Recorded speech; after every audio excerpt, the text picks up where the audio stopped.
Dans les épisodes précédents, je te montrais comment on ajoute un pixel Facebook sur son site WordPress. D'ailleurs, tiens, je te remets un petit extrait.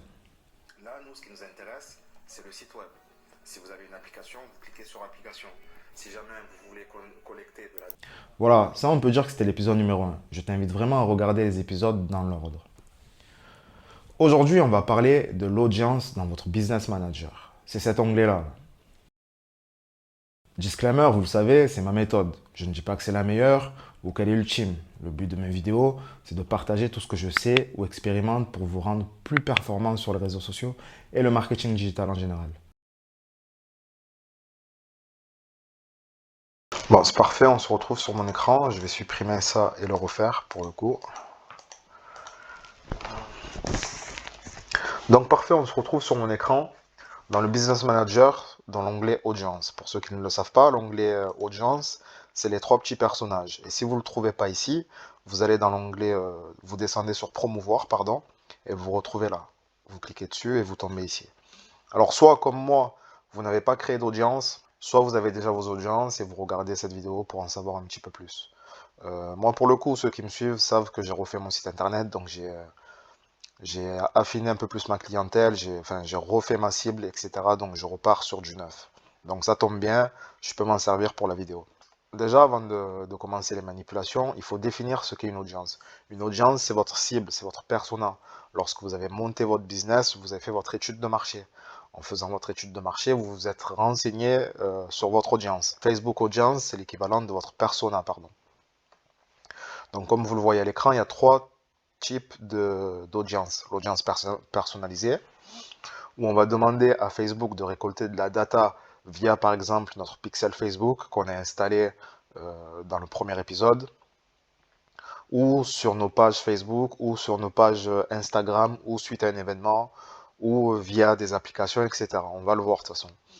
Ensuite, on a les audiences similaires ou look-like. Les audiences similaires ou look-like, c'est on donne une liste clients à Facebook en disant voilà, ça c'est des clients qui ont déjà acheté chez moi, qui ont déjà acheté sur mon site ou mon commerce physique et je souhaiterais que tu me trouves des clients similaires à cette liste-là. Idem, on va voir comment ça fonctionne. Les audiences enregistrées ou audiences sauvegardées, ça c'est votre point fort. Lorsque vous démarrez votre business, vous n'avez ni de liste, ni de trafic, etc.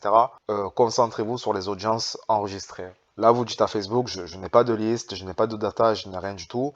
Mais par contre, je connais les centres d'intérêt de ma cible. Je vais te les donner. Je voudrais que tu présentes toutes mes publicités à cette cible-là. Les audiences publicitaires spéciales, là, je ne vais pas vous en parler parce que réellement, je m'en suis jamais servi. Je ne sais pas ce que c'est. Donc, l'un dans l'autre, c'est pas le plus. Enfin, c'est dommage. Enfin, on va pas en parler. Donc là, on va commencer à créer une audience personnalisée. Donc je clique dessus et je demande à Facebook de me récolter par exemple toute la data des personnes qui sont allées sur ma page Facebook. Donc hop là, là je vais cacher quelques trucs. Voilà. Alors je veux toutes les personnes qui ont visité ma page, qui n'ont pas forcément interagi. Et comme je pars sur du neuf, je vais dire à Facebook sur les 90 jours. Voilà. Après vous, c'est à vous de choisir là, de filtrer selon votre objectif. Cette audience, je vais l'appeler retargeting. Retargeting Facebook, 90 jours. Voilà, comme ça, lorsque je vais créer mon ensemble de publicités et que je veux prendre cette audience, je sais que cette audience, c'est le retargeting de Facebook à 90 jours. Et je crée mon audience.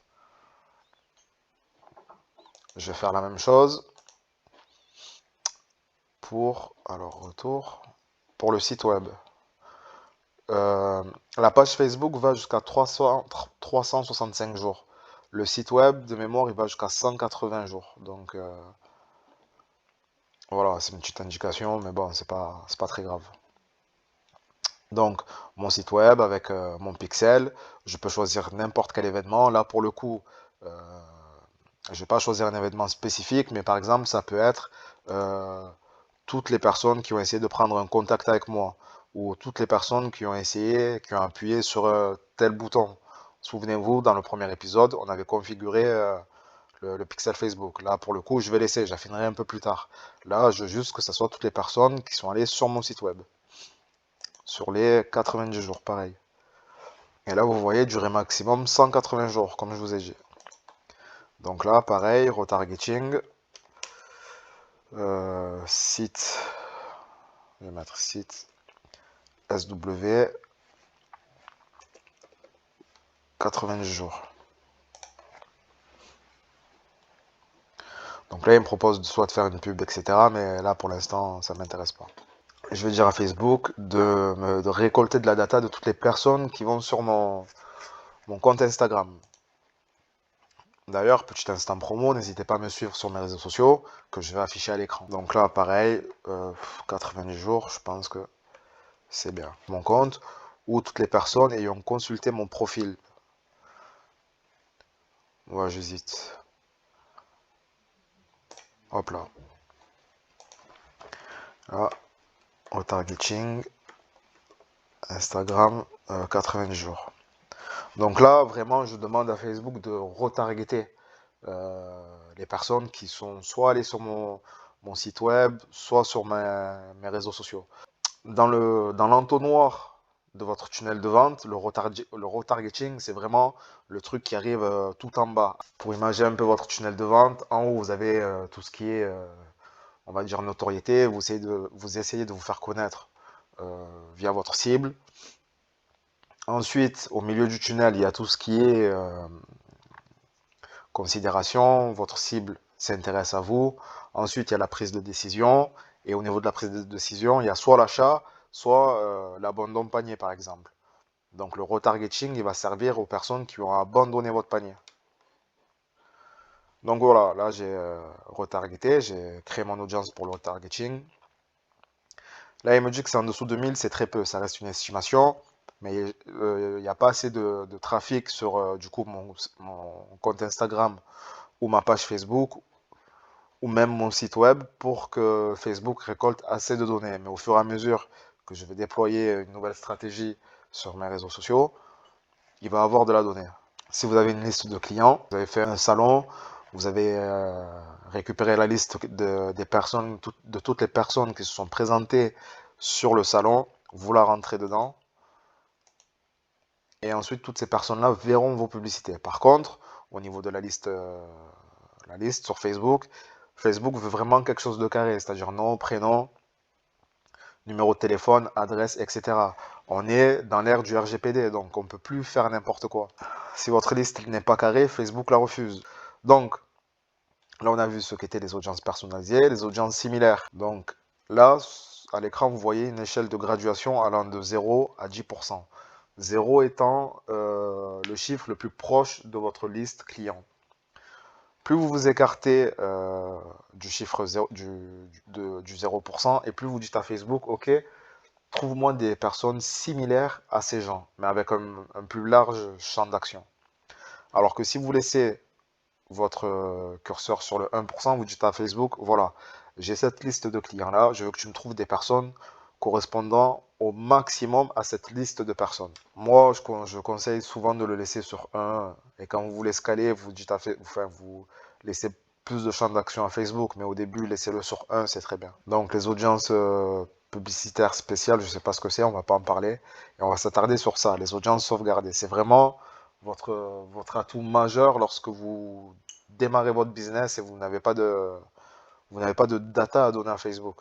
Les audiences sauvegardées ou les audiences enregistrées, ça dépend vraiment.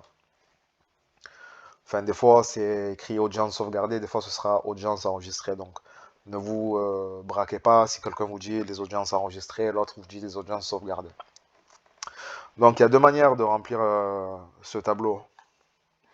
Enfin, moi, je le remplis de deux manières. Je vais vous les montrer. La première manière, je ne me prends pas la tête. Je vais dire, ok, Facebook, ma cible, c'est tout ce qui est community manager, social media, les personnes qui sont propriétaires de pages Facebook, etc.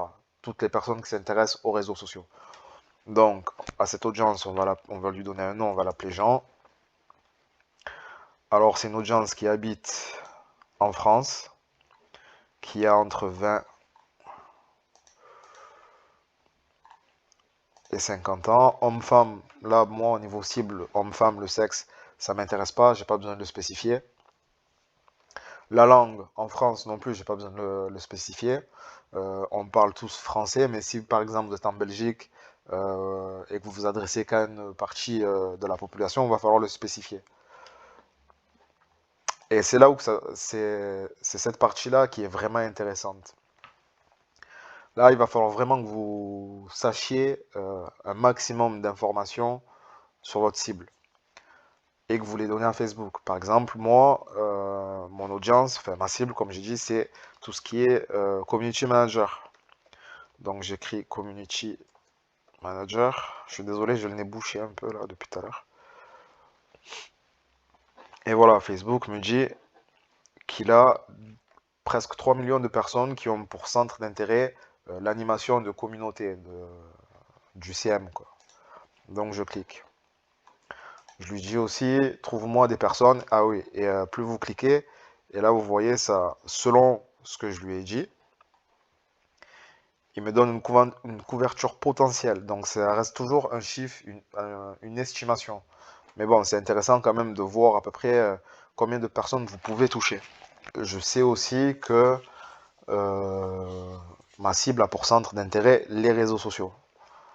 Les réseaux sociaux. Donc analyse des réseaux sociaux. Il n'y a pas énormément de monde, mais c'est pas grave, je peux le prendre quand même. Je sais aussi que ma cible, tout ce qui est CM, etc., ont souvent des pages Facebook. Donc je vais mettre gestionnaire de page Facebook, par exemple.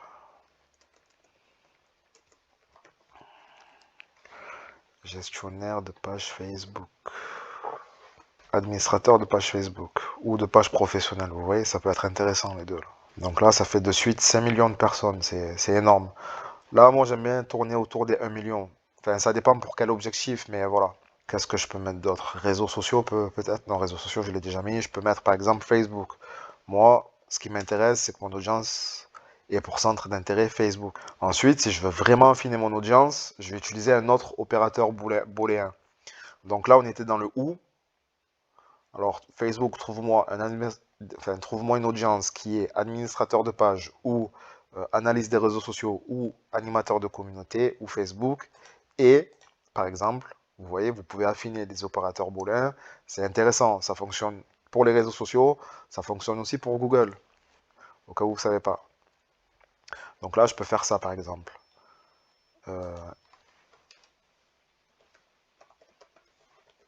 Administrateur de page Facebook.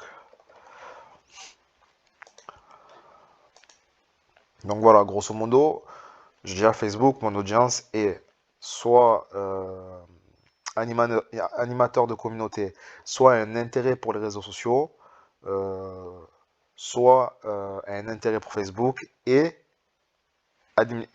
administrateur de page. Donc une fois que j'ai rempli, que j'ai donné à Facebook tous les centres d'intérêt, je valide. Donc là, vous voyez, Facebook me dit que c'est en dessous des 1000 personnes, mais c'est pas grave, c'est une estimation et ça peut varier avec le temps. Les robots de Facebook sont hyper intelligents. C'est de la machine learning en fait. Plus vous lui donnez, plus il apprend et plus performant il devient. Donc vous inquiétez pas si au début vous voyez moins de 1000. C'est pas grave, c'est parce que on démarre, on débute, donc Facebook ne connaît pas réellement ma cible. Donc ça, c'était la première manière de créer une audience sauvegardée. Vous donnez un nom à votre audience et vous rentrez tous vos critères dans la même audience. La seconde manière de créer une audience sauvegardée, c'est de faire à peu près la même chose. Donc là, on va l'appeler Jeanne V1. Donc, Jeanne V1 habite en France, a entre 20 et 50 ans, est une homme ou une femme, c'est pas très grave. Et là, je mets, au lieu de mettre tous les critères, j'en mets seulement un. Je vais mettre page Facebook. Voilà, est administrateur de page Facebook.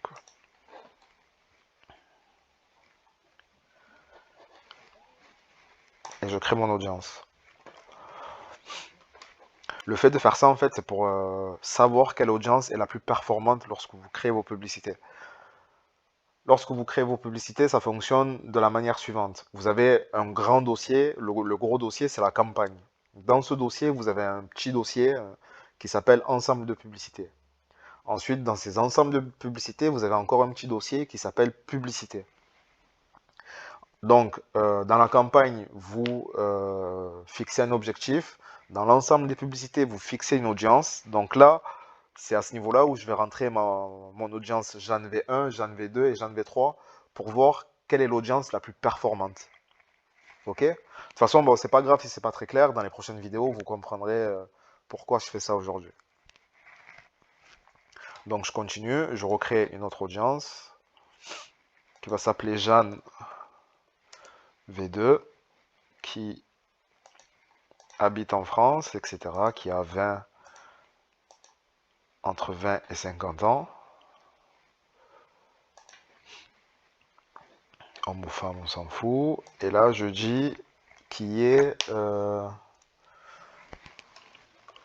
réseaux sociaux.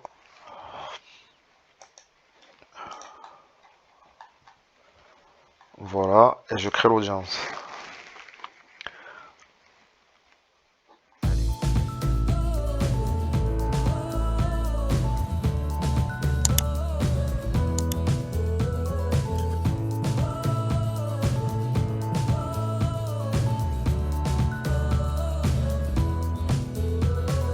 Donc voilà, là on vient de créer nos audiences et dans un prochain épisode, on verra comment s'en servir. Bon, bien évidemment, je vais rajouter quelques centres d'intérêt. J'aurais pu mettre par exemple comme centre d'intérêt, voilà, toutes les personnes qui sont intéressées par le marketing numérique, le marketing digital. Mais parce que je veux pas que la vidéo elle fasse 1 heure, je suis allé un peu rapidement. Mais j'espère que vous avez compris le principe des audiences. Si jamais vous avez des questions, n'hésitez pas dans la section commentaires à les poser. Tu sais à quoi servent maintenant les audiences? Dans un prochain épisode, nous verrons comment les utiliser. Donc n'oublie pas de t'abonner et de liker la vidéo. Dans la description, tu verras un lien pour t'inscrire à la newsletter. Je n'ai rien à envoyer pour le moment. Mais qui sait, peut-être qu'un jour, je vous enverrai du contenu à valeur ajoutée par mail. Si tu veux en savoir un peu plus sur le métier de Community Manager, clique sur la vidéo que tu vois à l'écran. Moi, je te dis à bientôt. Peace.